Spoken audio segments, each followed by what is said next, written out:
Good day everyone. My name is Almiraline F. Alejandro. Currently, I affiliated in a customs brokerage company, a licensed customs broker. This recording presentation is the highlight of my research to understand that a customs broker have a vital role in trade facilitation. So let me present to all of you, my research topic is customs broker profession and its role in trade facilitation and analysis. There are many factors that affect the economic growth of the Philippines, from great number of population to technological advancement. The country must make an effort to sustain its economy by taking advantage of import and export activity of the country. One particular industry that become a great contributor is a customs broker professions, guided by the Republic Act of 9280, Customs Broker Act of 2004. In line with ongoing customs reform and to further enhance their service delivery, some customs brokers are transitioning towards a more comprehensive consultancy and advisory role. In view of this, the researcher will pursue this study in order to analyze and evaluate the extent of effectiveness of customs broker profession in trade facilitation. Furthermore, this study will look into the customs broker activity and its essential role in facilitating trade between importer, exporter, and the Bureau of Customs.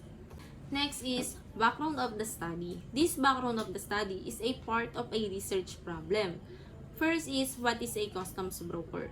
Customs broker is any person who is bona fide, a holder of a valid certificate of registration and professional identification card issued by the Professional Regulatory Board and Professional Regulation Commissions. So what is the primary purpose of RA 9280? Is to be rendered by competent and licensed person in order to promote public welfare in general and the Philippine economy in particular. Recently, the Bureau of Customs issued CMO 34/2019, which provide interim guidelines for implementation of Section 106 of Declarant Provisions and Section 107 of Right and Responsibility of a Declarant. Under the CMO 34/2019, the declarant may be the consignee, importer, exporter, customs broker, acting under the authority of the importer or a person duly empowered to act as an agent or attorney in fact for each holder. However, CCBI has also been asking the Bureau of Customs to recall the CMO 34/2019, which authorized non-customs broker to practice our beloved professions. It is contrast to RA 9280 or the Customs Broker Act of 2004. Given the circumstances, the customs broker are facing in the midst of their practice of their professions. The researcher deemed it necessary to re-examine and analyze the role of customs broker in trade facilitations. This study will look into the important role of customs brokers in trade facilitation between importers, exporters, and the Bureau of Customs. Specifically, the intended to answer the following question is: first, what is the profile of the participants?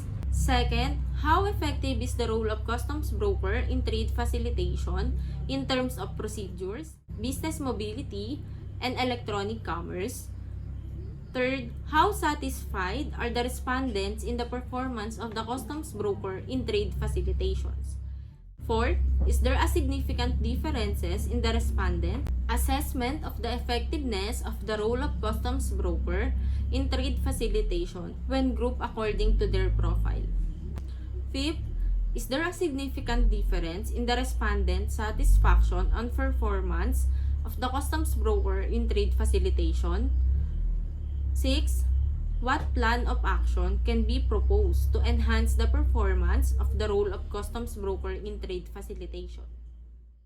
This study is hoped to be as significant and beneficial to the following: the customs brokers, Bureau of Customs, Department of Finance, importers, exporters, student of Customs Administration, and future researchers. The main focus of the study is to determine why the role of customs broker is important in trade facilitation. The respondents are selected importers, exporters, and BOC staff, personnel at the Bureau of Customs Port of Manila or Manila International Container Port. This study is limited only to the responses of the participants on the survey questionnaire. Also, the participants of the study will be limited only to 75 randomly selected importers, exporters, and BOC staffs, personnel of the Bureau of Customs Port of Manila or MIC.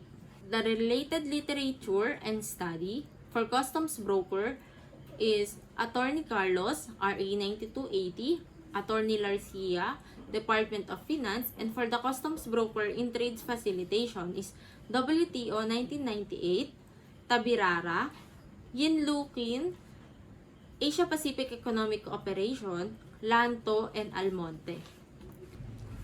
Next is conceptual framework. Consists of input, process, and output. For the input, the profile of the respondents such as age, gender, profession, work, department, division, position, and years of experience. The effectiveness of the role of customs broker in trade facilitation in areas such as customs procedures, business mobility, and electronic commerce. The satisfaction of the respondents on the performance of the customs broker in trade facilitations. For the process, data gathering through a survey using research-made questionnaire, data analysis, and informal interviews, statistical treatment of data analysis. And for the output, the role of customs broker profession in trade facilitation, the proposed plan action that would help enhance the performance of the role of customs broker profession in trade facilitation. For theoretical framework, this study will use the theory of professions because this theory supports the professionalization of the customs brokers. The role of customs broker in trade facilitation clearly shows a customs broker can be mediate between importers, exporter, and representative of the Bureau of Customs that would secure government revenues and prevent technical smuggling in the agency. For the research methodology, the researcher will utilize the descriptive survey method since it is appropriate and relevant to the presentation and analysis of the responses of the participants on the effectiveness of customs broker profession in trade facilitations. For this study, the researcher will consider importer, exporter, and the Bureau of Customs employee as the participants or respondents to determine the number of participants to be considered in this study. The researcher will make us the purposive sampling technique. In gathering the needed data for this study, the researcher used a researcher's made questionnaires. The questionnaire consisted mainly or structured or close-ended questions to collect the primary data for the study. Close-ended questions were used to provide control over the participants' range of responses by providing specific response alternative. Hence, this made it easier to summarize and analyze the responses. The questionnaire that will be formulated will undergo a dry run to random 25 importers, exporters, and Bureau of Customs personnel in Metro Manila in order to establish its validity and reliability. Suggestion for the questionnaires improvement will be incorporated in the administration of the questionnaire. For the data gathering method, the researcher has gone through a standard procedure in getting the data needed for the study. The procedure that will be applied for this study are interviews, literature review, and questionnaire. And for the statistical treatment,